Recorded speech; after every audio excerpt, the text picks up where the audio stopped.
session.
Good evening, everyone.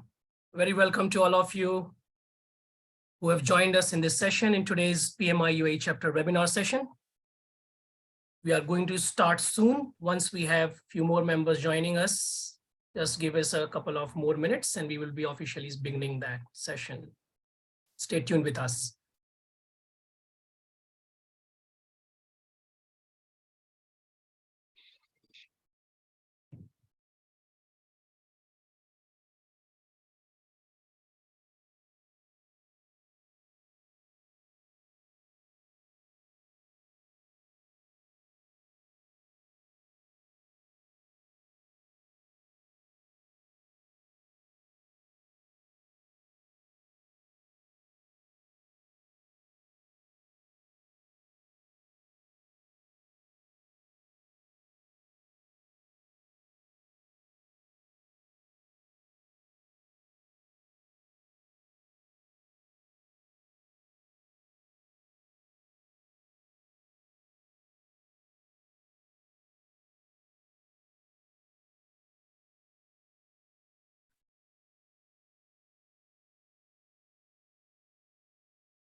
We're just waiting for joining few more fellow colleagues with us, guys. So please stay tuned. We are going to officially start in 7:05. Meanwhile, we are seeing a lot of people are also joining us. So we're eager to start with a couple of minutes going ahead. A lot of people are joining us from different part of the world. So very good evening. And sometimes good morning if you're another part of the time zone by any chance.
Good. So welcome again, guys, and hello, your fellow colleagues. We are officially beginning now this webinar session.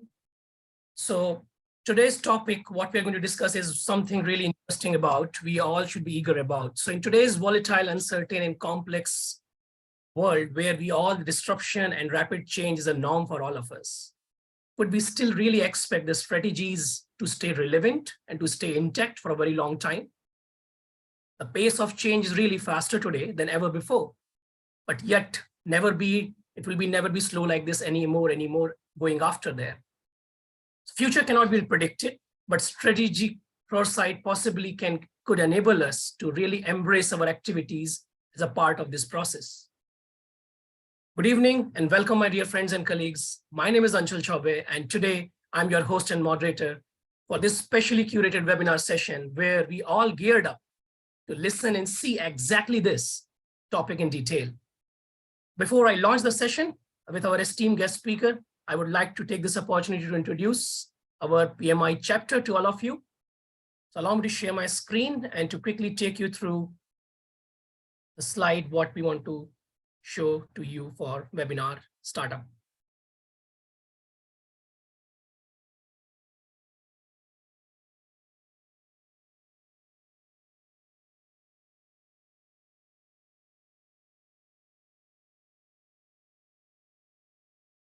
So here is our session today.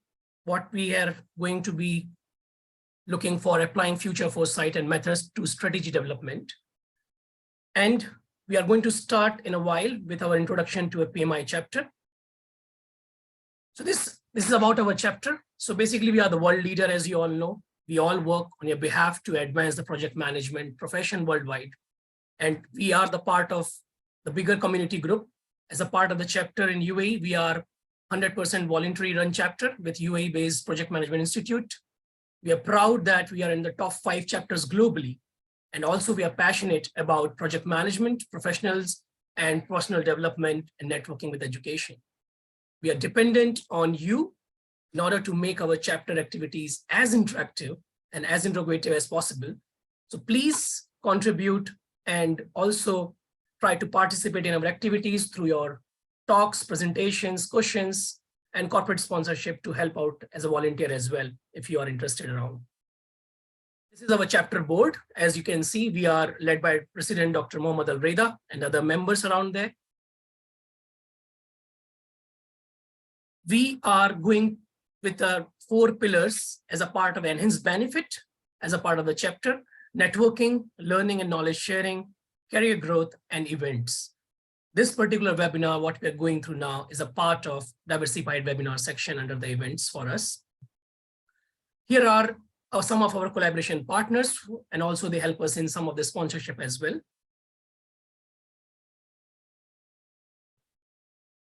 Video information, it would be useful for you that this particular webinar attendance would be automatically will get registered with your 2 strategic PDUs against your name. You don't have to do anything special or extra to get them awarded. It will automatically get credited to your account. Please feel free to participate and interact through our from particular topic to our speaker through the Q&A section and through the chat.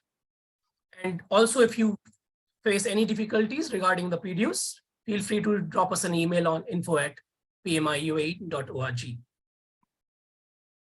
Feel free to follow us on social media channels. We are everywhere. And also we have the website with www.pmiua.org. So with more delays, I would like to introduce our esteemed speaker now with his small introduction. So Wale is with us today, and he commenced his professional career in UK as a software engineer and followed by several years as a project manager. And subsequently, he also managed the strategic projects in the UK office of bank.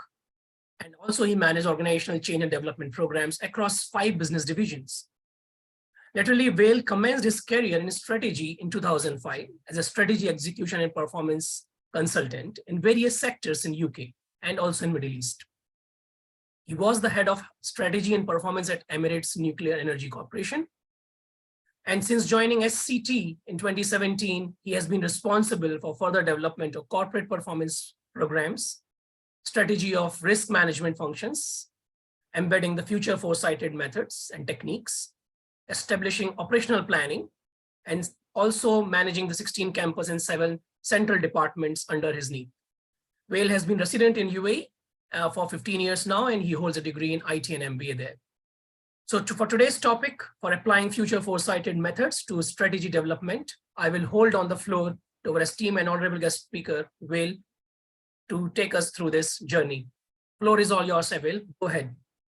Thank you very much, Anchal, and it's a very warm welcome to all of you who are online for this discussion.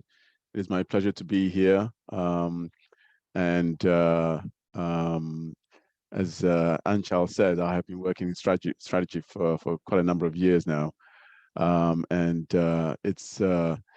it's an opportunity to be able to really present to you the linkage between strategy management and strategy development and strategy execution with this relatively new, not so new topic of future foresight. But before I do that, let me share my screen. I need to be allowed to share my screen. Anjal, yeah, okay. I hope you can all see my screen. So my topic is applying future foresight methods to strategy development. in terms of an agenda, I'm going to talk about four things. What is future foresight? Why is future foresight important? What are trends? Trends are very important in future foresight. And how do they lead to better strategic planning? It's interesting that Anchal started off by talking about, he mentioned a very famous phrase in future foresight, which is VUCA, volatile, uncertainty, complex, and ambiguous. That's the world that we live in. That's the world we've been living in for a very long time. And as Anchal also intimated, with the world becoming more complex, more volatile, unambiguous, and ambiguous and uncertain, we are struggling. Individuals, businesses are struggling to get a better understanding of what the future would hold. It's no longer sufficient to develop a 5-year strategic plan. We now need to look beyond the 5-year time horizon. So this is really what I want to tackle today. How do we look beyond that 5-year strategic planning horizon into what the future might hold, without necessarily trying to be a clairvoyant, because that's not what this is about, and I'll talk a little bit more about that. So I want to start off first of all by talking about what future foresight is and what it's not. Future foresight is not forecasting, first of all. So forecasting is really an extrapolation of the past into the future. So whatever has happened in the past, we will extrapolate it into the future. And that is not the world that we are living in, because the future turns out to be very, very different from the past in our experience. So there is no point in trying to extrapolate the past into the future. You can do that when industries are stable, when there is very little change in the business and economic environment.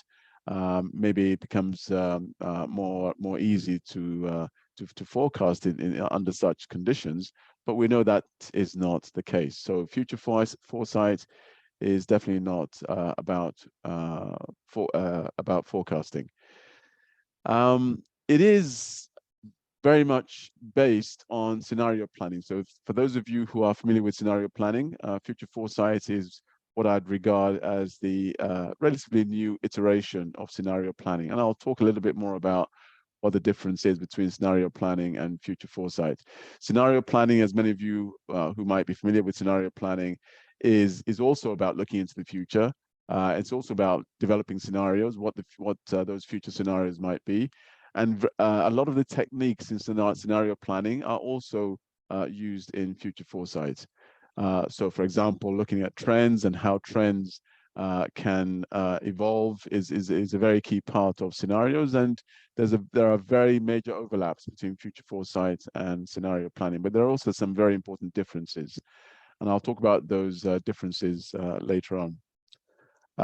So both future foresight and scenario planning, they leverage on trends and mega trends, and I'll talk about what trends are shortly. But this is the bread and butter of scenario planning and future foresight, essentially. What are the what trends are happening? How are those trends evolving? How are they developing? And future foresight is really about trying to understand the medium to long-term future business, social, and economic landscapes. So why is future foresight important? As I said, we live in a VUCA world. VUCA is the acronym to what I was describing earlier. We live in a VUCA world, and with the increasing number of experiences the increasing number of crises, rather, that we're experiencing.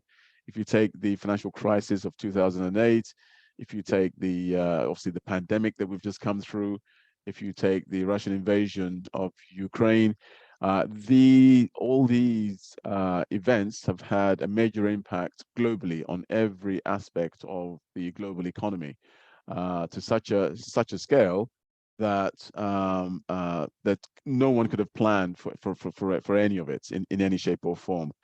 obviously, in hindsight, when you look at the background to the financial crisis, you start to look at, well, are there any trends that could have told us that this was going to happen? Yes, and that, that's why hindsight is such a wonderful thing. In hindsight, you can tell that, perhaps the financial instruments that were being created in terms of turning debt into derivatives and financial products that can be traded between banks and so on and so forth. This was a growing trend. And this was one aspect of one of the reasons why that crisis actually happened. If you look at even the pandemic, a lot of people, were saying that the pandemic was a black swan event. Others were saying, well, actually, no, it wasn't a black swan event. That there were elements about the pandemic that we, looking back, we could have seen the trends. If you think about the bird flu crisis in Asia, if you think about the other pandemics or epidemics that have happened similarly, similar pandemics or epidemics that have happened in different parts of the world in a similar way, told us that perhaps if we had been better prepared and perhaps taken some of the necessary actions, then maybe the pandemic may not have taken hold as strongly as it did. So it's hindsight is always a good thing, but the problem with where we are is that without this guided process of trying to understand the past and how that past could help us to understand the future, we fall victim to the paradox of the present. Amy Webb is an author that I like very much, and I think I would strongly recommend her book. The title is "The Signals Are Talking." It very much encapsulates all that future foresight is about. So, what is Amy trying to tell us with this statement? Without a guided process, we fall victim to the paradox of the present. Really, what she's trying to say is that if you can, think back 200 years, let's say, and knowing what we know now in the current present, wouldn't it be nice to have been able to tell people 200 years ago this is what the future was going to be? But of course we can't, because obviously they didn't know what the future was going to be, and we can't tell them that this is what the future is. But similarly, without this guided process, we have the same issue with the next 200 years. So, obviously, there will be a future, I hope, if we don't end up, with World War III, there will be a future. But, assuming 200 years from now, wouldn't it be nice to be able to try to imagine what that future could be, if we have a guided process to do that? So future foresight is a methodology that gives us that guided process to think long, long into the future. Maybe not necessarily 200 years into the future, but there are efforts to look, 50 years into the future, 100 years into the future. And it is possible to do that once you use these future foresight techniques and methods. How that then translates into what we need to do in the present is really the heart of this presentation today. We live in a world of information overload. We have the internet, we have data at our fingertips. And the problem is that the more information that we have, so we're not suffering from a lack of information. It seems like the more information we have, the more confused we are. The more we have this information overload, what it's actually doing to us, it's creating greater confusion. So one of the important parts of future foresight is, how do we make sense of the noise that we are living in? I very much live by the mantra of less is more. The less information that we have, the more we can actually sort of, delve deeper into what we do have to gain insights from it. But when we have kind of information overload that we have with social media and as I said, the internet and the amount of data that's being generated, we trying to make sense of that, which is really what future foresight depends on. So future foresight is not about trying to imagine what the future is. It is about looking at the data and looking at what the data is telling us, and how that data is providing evidence for these trends that I keep talking about. So data is actually very, very important. But as I said, trying to sift data that is meaningful from the information overload that we're suffering from is one of the challenges of future foresight. So I've talked about trends, and I've mentioned trends on a number of occasions, and I've said that trends are at the heart of future foresight. So what are trends? Trends are patterns of behavior.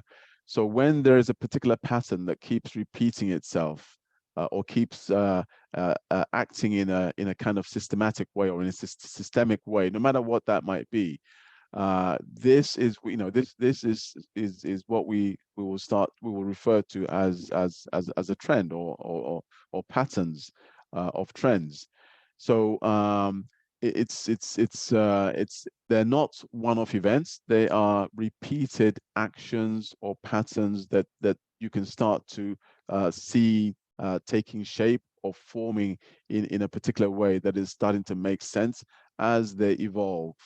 So whatever that might be, whether it's in the social space or whether it's in economic trends or political trends or technology trends. Obviously, we're all very familiar with technology trends. So if you take, for example, the growth of technology, particularly the internet, that's led to a new world of data abundance. And that in itself has enabled social media companies to use our data and to sell our data. These social media companies, they don't sell a single product to us. So this is a new business model, relatively new business model. The likes of Facebook and Instagram and so on and so forth. The business model where they've grown super rich from selling our data to advertising companies. So this is a trend. It's a merging of different trends that have led to these new business models forming. The trend, the technology trend, starting off with, then the trend of data generation, and how that data generation can then lead to another trend of that data actually becoming a form of currency in its own right, that leads to businesses surviving, thriving, without selling a single product to any of us, even though we are all engaged with their services and their products. So this is an important example of a trend. And of course, this is going to continue. The technology trend, as we know, is going to grow and grow and grow. Artificial intelligence, quantum computing. We're all hearing about these trends. So determining these trends and these patterns is a key skill in future foresight.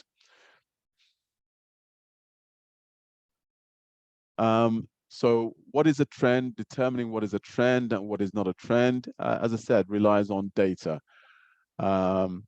Looking at knowing what data to look for and how that data is telling us that there is a trend that is occurring here is a key part of the future foresight skill.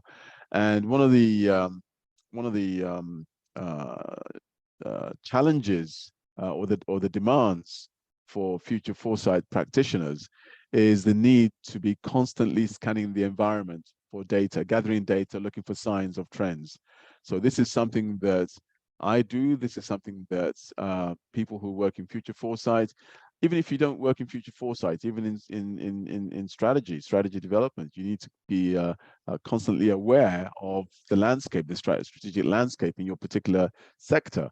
And how, what the changes are that are taking place. As I said, the problem with strategic planning is that you're doing that over a very limited time horizon. How is the landscape going to change over the next 5 years? This is now insufficient for many organizations to survive beyond that 5-year period. They need to look 10 years, 15, 20, 30 years beyond to then bring that information back into the present to shape their 5-year strategic plan. So I'm not saying that 5-year strategic plans are not important. They are important and they will continue to be important, but it's what is now forming those 5-year strategic plans is what is important. Previously, developing those 5-year strategic plans was based, as I said, on looking at your immediate environment and looking at how the landscape, the business landscape, is changing over the next 5 years. But now we need to look beyond that period, and future foresight is now really has become an underpinning methodology and a set of techniques to underpin the strategic planning process. So really, constantly checking that data, contradictions against other data. It's almost like sifting. I sometimes liken it. If you imagine, in times of old, the gold prospectors prospecting for gold, and they have these meshes with, standing in rivers, sifting sand, looking for gold, bits of gold. That's really what I liken the work of future foresight practitioners to. We're constantly sifting data, looking for resonance in the data, looking for contradictions, looking for where there might be synergy of data that speaks to what trends are actually happening in the social space, in the technology space, in the economic space, in environmental space. This is the constant challenge, and we have to do this irrespective of whichever sector that you're working in. So I currently work in education, but I've worked in lots of different sectors. As my bio reads, I was working in the nuclear sector, and the process is the same. You're trying to understand how, at the macro level, all of these factors will impact your particular sector. So these macro factors, the social factors, the economic factors, the political factors, the environmental factors, are not specific to any one industry. They are, and they're not necessarily only local. They are global. So you're looking at a global level, looking at the dynamics of doing your economic analysis, doing your political analysis, doing your looking at technology trends and so on at a global level, and then you distill that down to, okay, how will that impact my local environment here in the country that I'm in the sector that I'm in, and so on and so on and so forth. So it is that process of distilling that sort of high-level macro information to the micro and to the particular sector or industry that you're working in is an important way of trying to rationalize the impact of these trends on your industry or on your sector. So really, what links us with the past and the future are these constantly evolving trends. What do I mean by that? Now, I hope you have a better understanding of what I'm now talking about in terms of trends. So obviously, trends are happening all the time, and some of these trends, they grow and they become more established. As I said, 30 years ago, artificial intelligence, no one, apart from the people who are practitioners in universities or whatever, it was to the average person on the streets, this was something quite novel. But now we have artificial intelligence in a lot of products that we are using on a day-by-day basis. So some of these trends become established after a period of time. But the real key for those who are working in strategic planning or in future foresight is, what are the trends that are nascent or are just starting out now that will become really, really important in 10, 15, 20 years from now? These are the trends that are really, really important, the ones that we are constantly looking for. The ones that are established are important, but they are established, so we know that next year artificial intelligence and automation is going to replace these types of jobs. This is clear. But in 15, 20, 30 years time, what's that landscape going to look like? What are the trends that are happening now that's going to completely change our business landscape in 20 or 30 years time? So the link we have, there's a link that we have with the past, and there's a link that we have with the future. So as long as you understand that there is that connection, and these trends and these mega trends are that connection, then you can start to understand how future foresight can become, or is, an important method of looking into the future and trying to understand the future. But of course, as I say, it's based on data, it's based on evidence, and it is not based on conjecture, it's not based on opinions, and it's not based on hearsay. You've got to look at the data, you've got to understand the data from the past, and data as it's evolving, and then you can start to sort of extrapolate into what that's, which direction that trend, that data is going, to tell us, what kinds of scenarios, future scenarios might be looking at. So once we master this ability to understand trend behaviors, we can start to form a picture of what the medium to long-term future might look like. So this is the way that this is why future foresight is important. So coming back to this VUCA world that we live in, if we're able to master this ability, then perhaps we can avoid future pandemics or future financial crises or future economic crises, perhaps, once we are able to understand how these trends operate more effectively. So how can we tell whether a trend will impact the future or not? As I said, certain trends are of less interest to us. There are trends the trends that we know are definitely going to happen, that will have a high impact. These are important, but we'll capture them. But there are also certain trends that we know may not be that well established, but we also know are likely to have a low impact after we've done our analysis. So again, we reject these. The trends that we are really looking for are the ones that are going to be they're going to have a high impact on our sector, or on our economy, but also they are less predictable. What do I mean by that? So if a trend is predictable, we know it's going to happen. So yeah, we've catered for it. The trends that we're really interested in are the ones that are less predictable. So are they going to grow? Are they going to take this particular shape? Or they have an element of risk as a result of being unpredictable, but they also have a huge element of opportunities that we might need to capitalize on. So we need to monitor these trends very, very closely because of these opportunities and these threats that they pose.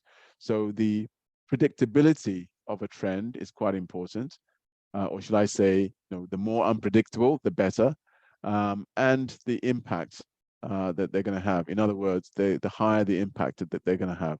So once we've identified these trends that will have a high impact, and are unpredictable, and they are fairly nascent in terms of their development, these are the ones that we will start to look more closely at in terms of how they might impact the future that we are trying to develop. Now, this is where the distinction is with scenario planning. I talked about the differences between scenario planning and future foresight earlier. In scenario planning, what tends to happen is that subset of trends that have a high impact and are unpredictable, what scenario planning tends to do, or at least the method of scenario planning that I'm familiar with, is you take the two top trends that have the highest impact and are the most unpredictable, and you map them you map them against each other to create 4 quadrants, right? Because that now says that, because now you're saying, okay, I want to take the most impactful trends that are least predictable and map them against each other. Because what actually happens in real life is that no trend happens in isolation. Trends are always clashing and they form new trends. I talked about the trend, the technology trend, the internet trend, data becoming, allowing companies, social media companies, to form with new business models that don't sell a single product to us. These are clashes of trends that has led to that. So what scenario planning is trying to do is to try to map, try to reflect this clashing of trends by mapping these two trends together to look at 4 different scenarios. If you take these 2 trends and you map them against each other, you have 4 quadrants, which are basically 4 scenarios, right? And then what scenario planning then does, it's for this quadrant where, let's say, this trend is likely to be high in whatever the trend might be. So if it's a technology trend, is likely to be growth in technology in this particular area, and then the other trend is likely to be whatever that dimension is. That in itself allows you to start to create a scenario or a picture of what that future might look like if these 2 aspects or these 2 elements of these 2 trends are actually in collision together. So and that has been useful in scenario planning for a very long time to create these kaleidoscopes, if you like, these 4 kaleidoscopes of what the future might be. Now, in future foresight, we find that quite limiting because, as I said, it's not just 2. You can't just take 2 trends and clash them together. What tends to happen is that lots of these trends clash. So what future foresight tends to do, or at least the model of future foresight that I use, is we look at all these trends, the subset of trends that have a high impact and are highly unpredictable. We look at all of them and we clash them all together, not at the same time, but in different combinations, right? To tell us, to give us a picture of the different variations of what that future might look like. Okay, so future foresight is much more comprehensive, if you like, in the scenario development process, unlike scenario planning, which was just looking at these 4 quadrants, right, with just these 2 trends. So future foresight, we could have, I don't know, 6 or 7 or 8 major trends that have a high impact and are highly uncertain, and we want to look at all of them. We want to see what impact, what scenarios, what picture of the future they're gonna tease out. So this is a key difference between scenario planning and future foresight, and that is why future foresight is now becoming more and more established as a methodology, because it gives us this comprehensiveness in allowing us to tell narratives about our future landscapes. And I'll talk more about narratives in a short while.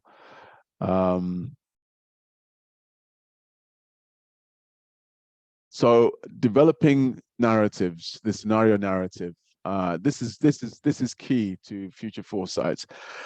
Excuse me, because even with the number of trends that we would have collided together, giving us a different aspect of what the future might look like, there are still lots of gaps that need to be filled in.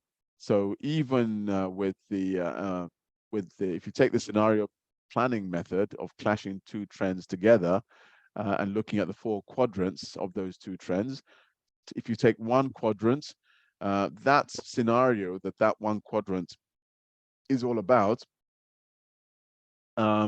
is a picture of the future for which you then write a narrative, and that narrative is basically a story. Yeah, it's you tell a story of what that future is likely to be if you imagine these 2 trends actually happening together.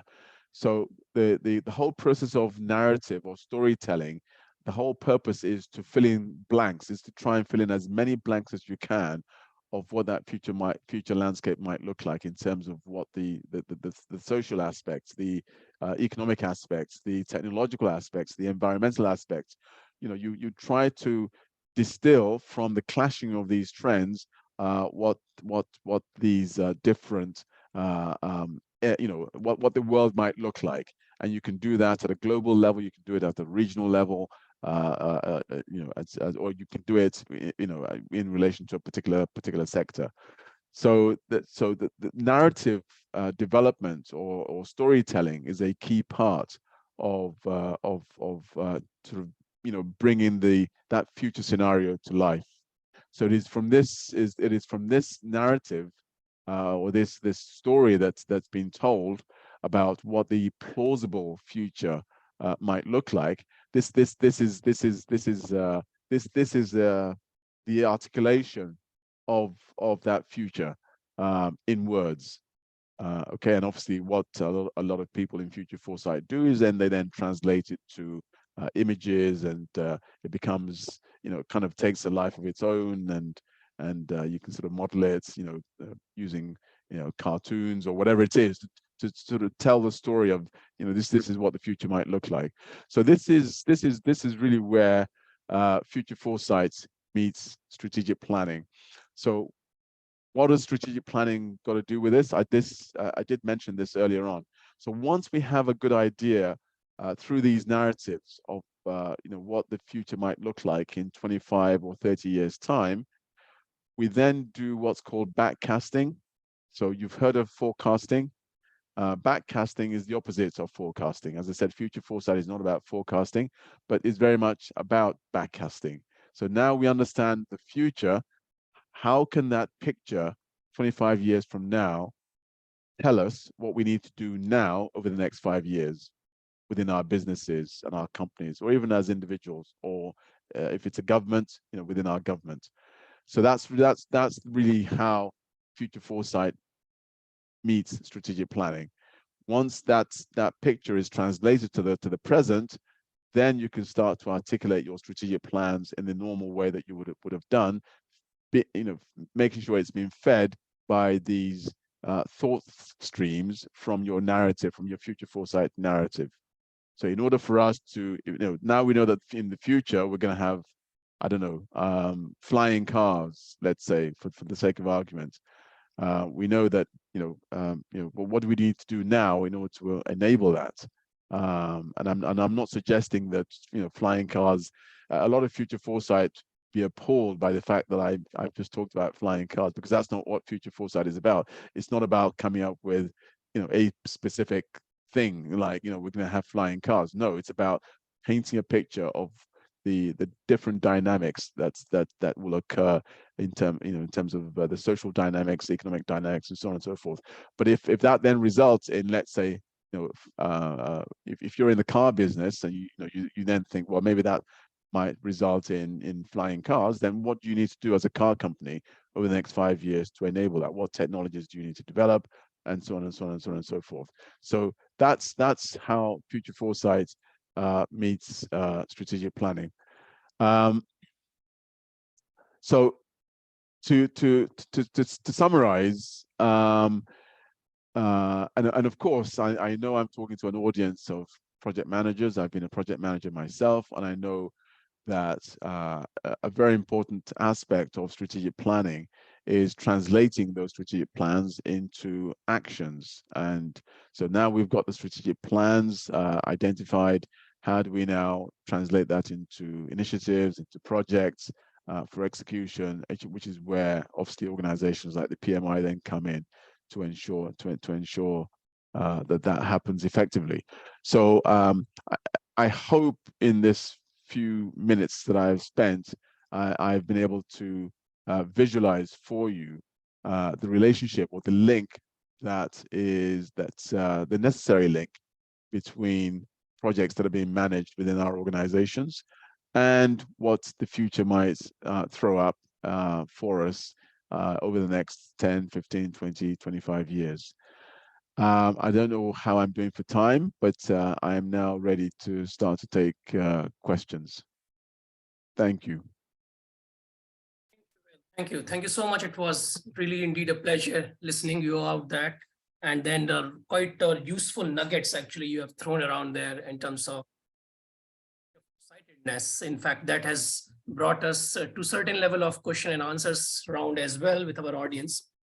I would definitely like to introduce to those questions with the limited time what we have. Still, we have a lot of time, near about 10 to 15 minutes maximum to close up the webinar. But definitely some interesting nuggets what I have gathered from your past 40 minutes or said webinar session here is that how we can make basically the sense of noise, less is more. Actually, it was very useful insight around that to handle the information overload there. Interestingly, we are sometimes being considered as the child of that age where a lot of information is on us and we are data rich, right? Correct. We are data, but we are not information wise so far still. And even if you could have, I think the wisdom is still yet far away from there. So definitely that was very useful one. Trends which are nascent need to be carefully looked at. Very important. I think those are the one which are established trends are very quite easy to figure that out. But nascent one are the one which are going to make some difference there in terms of this strategy there. And last but not the least, I think the macro level. What I understood is that this is more of a kind of macro level thinking rather than looking out to paint a picture of an output or outcome. I think that is really interesting because what we look at as strategy has always been something which can give us visibility of something as an outcome, right? To create a strategy to get an outcome overall. But here we're not talking about an output or an outcome alone, but more than that at a macro level of dynamics being painted. Wonderful. I think it was very useful. Quite short, but definitely quite useful. I will introduce you to some question and answer rounds as well, which I have collected. First one I would like to start with is from Mr. Ryan there. And the question is that, what is the current impression of our own country here, UAE, for adapting the future foresightedness? So important question because we are in UAE. And of course, in the cabinet, there is a particular focus area being created around future foresightedness in UAE cabinet itself. So what's your thought around that? Well, the UAE, in its usual way, is very much at the forefront of future foresight development. As a matter of fact, a lot of government ministries have ensured training of their staff in future foresight techniques. I think the Ministry of Cabinet Affairs, I believe, was working in collaboration with the University of Oxford, which have a very, very well-established future foresight methodology that is now being practiced across all government departments. So at the government level, I know that future foresight is already well established, well embedded into their thinking, into their development, and and in fact, this I work for an institution which is considered to be part of the government, and this is really how future foresight was brought into my organization as well. The UAE is very much at the forefront of future foresight development, and the institution that I work for, we have worked very, very closely with the Dubai Future Foundation. The Dubai Future Foundation, if you're familiar with them, they very much are at the forefront of developing the kind of thinking that future foresight enables in coming up with new ideas for Dubai in particular. And you can get a lot of their reports on their websites, dff.org, I believe. So that is a very useful source to get an understanding of how future foresight is being practiced in the UAE.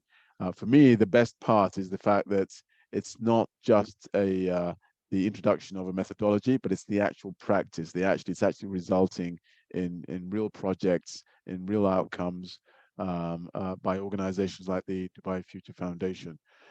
In the private sector, I don't know much about how well future foresight is being practiced, but as I said, I think it's quite often in other parts of the world you see these things developing faster, these types of methodologies and way of thinking developing faster in the private sector more than the public sector. But here in the UAE, it's actually more happening faster in the public sector actually. I can assure you that if you're in the UAE and you're working in the government sector, you're in the right place for getting engaged in future foresight in some shape or form. Absolutely true, because that's the way with what makes UAE different. At times when we talk about reverse engineering, so I think the government is really leading some futuristic approaches, and this is one of them, of course. Yeah. Second question, what I have in front of me from Mr. Hari, that what is the probability of occurrence of future scenario based on the current available data and trends? The probability of the occurrence of future scenarios based on current available and trends. So basically what I'm trying to say, it's not a case of the probability of the occurrence of future scenarios. What we're saying is that how can we better understand current available data and trends to develop future scenarios, right? So if we are able to, so the phrase you used earlier, I like it, which is we're data rich, but actually we're knowledge poor. If we can enhance the knowledge that we can glean from the data that we have, then we are able to be more accurate in those future scenarios that we do develop, right? So if that is what the question is alluding to, then that will be my answer. The more we understand the data, the higher the probability that the future scenarios will be more accurate, if I can put it like that. Excuse me. So does that answer the question? Definitely there. We have to really look at the macro level situation, and as you said, it more requires the implementation approach, that how do we adopt it in practicing it. That's very important here to really understand it. And it takes me to another question there from more than one person is asking it. So can you please help us to make this understand to the audience, that any real-time or near to real-time example which you can share about future foresight thing there in terms of strategy? Any short one which can bring the visibility. So example of what? Of how? Of implementing it. Of implementation. Well, yes. as I talked about, so let's I work in the education space. So one of the things that we've been looking at in terms of future foresight is what the future of education might look like. Many of you will be familiar with the trends in education as we speak, with now, if the education is very much online, personalized education is now becoming very much a thing. But in the future, the idea that the physical university would no longer be a reality. As a matter of fact, this could be in 10, 15 years time, that the idea of going to a physical space to study a subject is something that will no longer exist. And actually the university will become virtual globally. Right now, some might say, well, this is already happening, because if you look at the MOOCs, the massive online courses, that's really effectively what they're trying to do. But some might also say, well, that if that's what they're trying to do, they have failed to some extent, because they haven't achieved some of the key outcomes that one would still be looking for in education. So what one of the things that we are doing is that we're saying, well, actually, so there are many different strands in education. One of them is the 4-year degree becoming a completely and as far as we're concerned, it is already becoming an anomaly in the education space. Yes, of course, many people are still registering for degrees and so on and so forth. But if you see what's happening in the technology space, you have companies like IBM that are recruiting people and actually insisting that they do not have degrees. They do not, they are pushing against. So this you've heard of blue collar workers, you've heard of white collar workers. There's now this new phrase, new collar workers. So these are people with specific skills in a specific area that can earn as much as white collar workers with degrees or with PhDs and so on and so forth, because they have developed, they have gained a number of credentials over their over a short period of time in a specific specialized area. Um, So, looking at that, looking at credentialing, looking at micro credentials, looking at the way that credentials can be more transportable across institutions and across, industry and across education institutions. So it's all about creating less friction in it to enable people from different backgrounds to gain an education very, very quickly without necessarily sitting in a classroom, being lectured to, and then waiting for 4 years to get a degree so that you can then start working. That whole dynamic is changing. So how can we now translate that into some kind of strategic plan that will enable us as an education institution to come up with strategic objectives to address to address that. So we will have objectives around personalized learning, for example. We'll have objectives around coming up with digital digital credentials. We'll have objectives around how can we work better with regulators to enable these credentials to be transportable, not just within the UAE but globally. Okay, so these objectives will then have initiatives and projects behind them, and some of these projects will actually require collaboration with external stakeholders, with regulators, and obviously with the necessary funding, we can then go to implement. So these are the kinds of things that we are doing in taking these I'll call them medium-term ideas, because a lot of them are already sort of happening in different parts of the world. Medium-term ideas, they're still beyond 5 years in many cases. So they go beyond that 5-year strategic plan horizon. But taking these ideas, but then looking at how we can implement them now in our strategic objectives. So this is what we are doing as we speak. We have projects to work with not just organizations in the UAE, but also globally in trying to bring about. And as you know, as I said earlier, the UAE wants to be at the forefront of whether it's education, whether it's health, whether it's whatever. So we are under a lot of pressure from the government actually to be quite innovative and be quite dynamic in using future foresight techniques to tease out what we need to do today to boost the higher education sector in the UAE. So this is really, I don't know if this is sufficient as an education as an example, but this is no, definitely. Definitely. It was a good example, in fact, and it's a good pressure, by the way. Yeah, it was. It's good to have it for us. It's lucky to be having that pressure. Good. I think, interestingly, of course, there's a natural flow there in terms of future. And when we talk about future, I think a lot of questions are getting connected the dots with data science, predictable analytics. Okay, so some questions are coming from the audience, including Yagnik ones was, as per your experience, where we can try to put data science in front of future foresight? Is it a complement or is a method to use and applying future foresight? How is it staggered against each other? It definitely is a complement. So when I talk about understanding data, it's not just about looking at the data and trying to make sense of it by looking at it. You need to look at correlation of data.